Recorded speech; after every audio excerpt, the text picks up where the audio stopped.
اللهم صل وسلم وبارك على سيدنا محمد وعلى آله وصحبه أجمعين صلاة وتسليما إلى يوم الدين. ازيكم حبايبي؟ ربنا يبارك فيكم يا رب. كل سنة وانتم طيبين، ومتنسونيش باللايك، اوعوا تنسوني لايك كده، واللي مشتركش في القناة عندنا يشترك. صباح الخير، صباح الهنا، صباح السعادة. يلا بينا بقى ندخل على الفيديو. معايا راس توم كده كاملة علشان ده توم قديم، التوم الجديد طالع. كل سنة وانتم طيبين. ومعايا حوالي 4 طماطمات كده حطيتهم في الخلاط، ومعايا التوابل ملح، معلقتين صغيرين من الملح، ومعلقة من الفلفل الأسود، ومعلقة من بهارات الفراخ، ورشة كمون، ونص معلقة من الكزبرة الناشفة، ونص معلقة من الشطة الحمراء. وكده ايه التتبيلة بتاعتنا حطيناها مع التوم ومع الطماطم وعصرناها في الخلاط. تمام. هاجي كده اجيب بقى بصلتين حلوين كده، يعني ايه متوسطين، مش كبار اوي ولا صغيرين.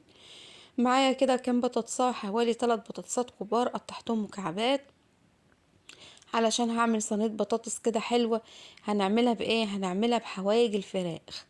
احنا مش فراخ بقى، احنا معانا فرخة واحدة. خدت الحوايج بتاعتها. كده ايه يعني، مسكت الفرخة كده قطعتها، عملتها كذا حاجة. اول حاجة دلوقتي هنعمل ايه؟ هنعمل البطاطس كده. بعد ما قطعت البصل كده مكعبات، انا مش عايزة اسويكم مني. قطعت البصل ايه مكعبات زي تقطيعة البطاطس كده، ونزلت بنص عصير الطماطم اللي فيه التتبيلة، وقلبت كده البطاطس بتاعت بالبصل زي ما انتوا شايفين كده، اللي هي الطماطم بقى المنبهرة. تمام. وهجيب بقى الجناح كده، واخداه بحتة من الكتف، عشان يبقى كده يعني مناب كده، لو عيل خده ياكل، ولو انت خدتيه تاكلي. ومعايا كده الكبدة والقوانص، وكمان رجول الفراخ. رجول الفراخ، انتوا عارفين الفراخ غالية دلوقتي، ما عدناش بنرمي الرجول. كده رجول الفراخ كده غسلتها ونضفتها وخليتها زي القشطة. الفرخة دي انا نقعها في ليمون وملح وخل وطماطم، ويعني عامله لها كده ايه خلطة جميلة نقعها فيها، علشان يعني تطرد اي زفارة، تبقى الفرخة بتاعتنا كده مش زفرة ولا لها ريحة وحشة. ونزلت بقية الطماطم المتبهرة على وش الصينية كمان كده وظبطتها، وكمان رشة من الزيت على الوش كده. تمام كده بظبط التتبيلة اللي هي بتاعة الطماطم، اللي هي الطماطم المتبهرة دي، بظبطها كده علشان الصينية تبقى كلها واخدة ايه، واخدة من التتبيلة. تمام.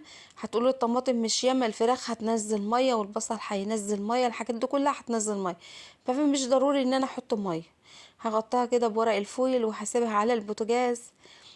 ههدي يعني هعلي النار عليها تغلي، وبعد كده ههدي النار عليها واسيبها، ولما اجي احمرها طبعا هحطها ايه في الفرن، تاخد لها ايه، وشها يتحمر كده. معايا ايه بولة حطيت فيها ايه، حطيت فيها بهارات فراخ، وحطيت فيها بودرة، يعني معلقة بصل بودر، معلقة توم بودر، ومعلقة فلفل اسود، ومعلقة كزبرة، يعني كل البهارات اللي عندي، وكمان ملح. اي بهارات عندي حطيتها، بصل بودر وتوم بودر وفلفل اسود وكزبرة. تمام. وكمان حطيت معلقة من دبس الرمان، بيبقى حلو قوي في ايه، في الفراخ اللي هي المتبلة. تمام. وحطيت كمان معلقة من العسل الابيض، وهقلب كل التتبيلة دي مع بعضها كده. انا اعتمدت الطريقة دي ان شاء الله، مش هعمل بقى غير صدور الفراخ غير بعد كده. دي كانت اول تجربة ليا ان انا اعمل الفراخ كده، بس بصراحة طلعت حلوة جدا. وكمان معايا حوالي 3 معالق من اللبن، او ممكن تقولي ربع كوباية من اللبن. لو ما عندكش يعني لو هي المفروض تبقى معلقتين من الزبادي، ما عنديش حطيت لبن قد الغرض، يعني اللبن او الزبادي قد الغرض. تمام. معايا كده الفراخ ايه، اخدت نص، يعني الفرخة لما جيت قطعتها قسمتها 2، وخدت الصدر يعني ايه قطعتها 4 تربع. ماشي. خدت الربع اللي هو الفوقاني بتاع الصدر الفراخ، وقطعته وخدت منه ايه الصدر قطعته كده كذا ايه كذا حتة، مش رقيقة، لا قطع كده ايه زي قطع اللحم. وكمان خدت معلقة من الخل. ليه الخل؟ علشان انا مش لما اجي اعمل الفراخ ديت التسوية بتاعتها تبقى ايه مستويه من جوه كده، واللحم مستوي. هاخد كيس كده وهفضي فيه الايه، هفرغ فيه اللي الفراخ ومعاهم التتبيله بتاعتهم الحلوه دي، وهقفل الكيس. ويا سلام لو عملتها من بالليل وقفلتها كده وسبتها لغايه الصبح لما اجي اعمل الاكل. حطيتها في كيس كده وحطيتها في التلاجة. طب دي ايه يا حنان؟ دي حله حاطه فيها ميه، وهاخد بقى بقيه الفراخ بتاعت بقيه الصدر. طبعا قطعته برضو ايه شرايح كده، بس مش شرايح رقيقه، شرايح طوليه كده.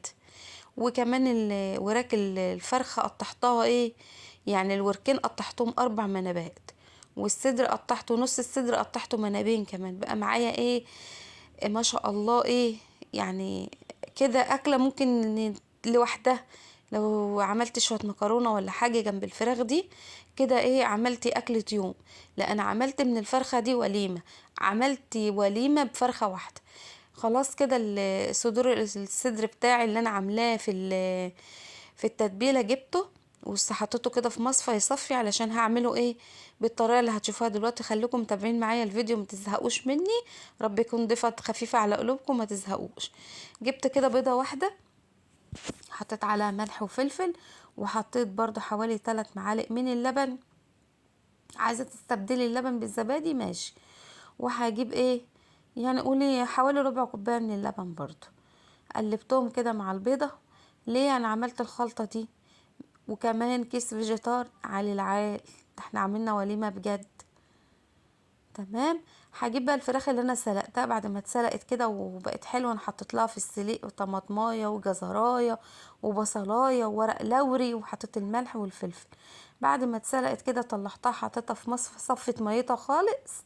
وبعد كده هنزل بيها في البيض ابو لبن. ممكن في الوقت ده بقى بعد ما تخلصي كده يعني يا تبدريها بالفيجيتار وتحمريها، يا تبدريها بالفيجيتار وترجعي ترجعيها تاني في البيض ابو لبن، وتروحي حطاها في الايه في الفيجيتار الكريسبي.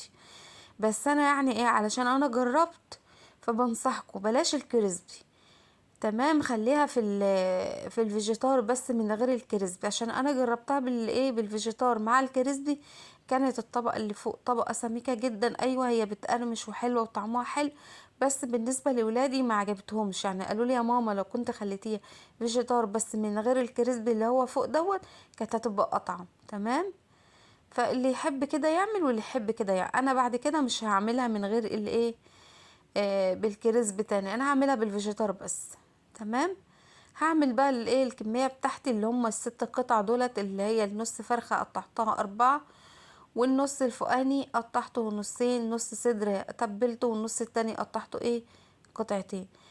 شفتوا بقى الفراخ بتاعتي اللي انا كنت عاملاها اللي هي الصدر اللي انا تبلته، حطيت شويه زيت يعني حوالي 3 معالق من الزيت بس، ونزلت كده في طاسه سخنه ايه بصدور الفراخ دي. هتاخد وش هقلبها، وبعد كده لما تاخد لون على الجنبين هغطيها واسيب هدي النار عليها شويه، وبعد كده اخرجها.